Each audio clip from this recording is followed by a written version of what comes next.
दोस्तों, करोड़ों साल पहले हमारी दुनिया में डायनासोर का राज था। जहां आज हम रह रहे हैं, कभी इस धरती पर वो विशालकाय जीव रहा करते थे। इसी हवा में सांसें लिया करते थे, इसी धरती पर लड़ाइयाँ लड़ी। इन दैत्यकार बड़े विचित्र डायनासोर ने करीब 14 करोड़ सालों तक इस धरती पर राज किया।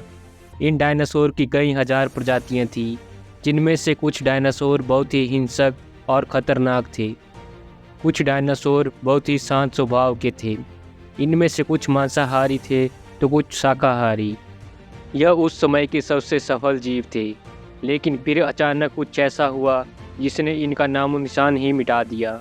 इसे जानने के लिए हमें करोड़ों साल पीछे जाना होगा और डायनासोर के अंतिम दिन को करीब से देखना होगा। तो दोस्तों, आइए चलते हैं आज से करीब 6 करोड़ 50 लाख साल पीछे। आज से करीब 6.5 करोड़ साल पहले, जब यह सारी डायनासोर प्रजाति बड़े ही आराम से धरती पर जीवन बिता रही थी, तब 40 किलोमीटर व्यास वाला 2 ट्रिलियन मीट्रिक टन का एक एस्टेरॉयड प्रति सेकंड के साथ साथ धरती के करीब बढ़ता जा रहा था।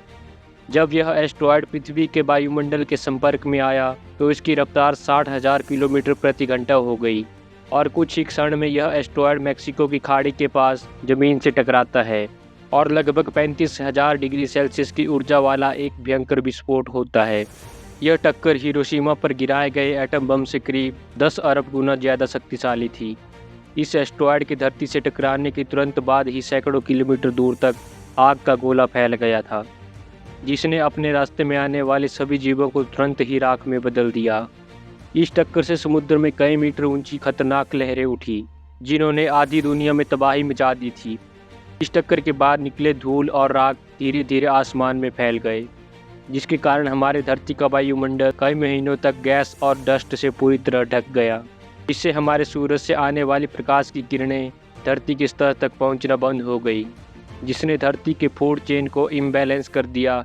साथ ही इसकी वजह से हमारी धरती का तापमान कई डिग्री सेल्सियस तक गिर गया।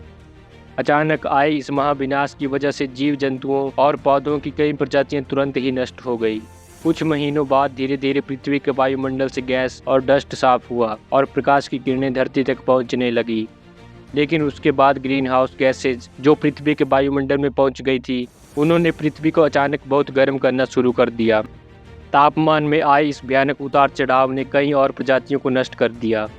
इस महाप्रलय से पृथ्वी की कुल 90% जीव पूरी तरह खत्म हो गए और 10% जीव धरती पर बच गए थे। उनमें से सिर्फ वही जीव जिंदा रह सके जिनका वजन 30 किलोग्राम से कम था। ऐसा इसलिए हुआ क्योंकि इस महाप्रलय में लाखों की संख्या में जीव मारे जा चुके थे और पेड़ पौधों की सारी आबादी भी जलकर राख हो चुकी थी, जिसके चलते यहाँ जो बड़े और विशालकाय जीव जीवित बच गए थे, उन्हें भरपूर मात्रा में खाना पीना ना मिल सका। दोस्तों, अगर आपको यह वीडियो पसंद आई हो तो प्लीज़ लाइक करना और चैनल को सब्सक्राइब कर देना।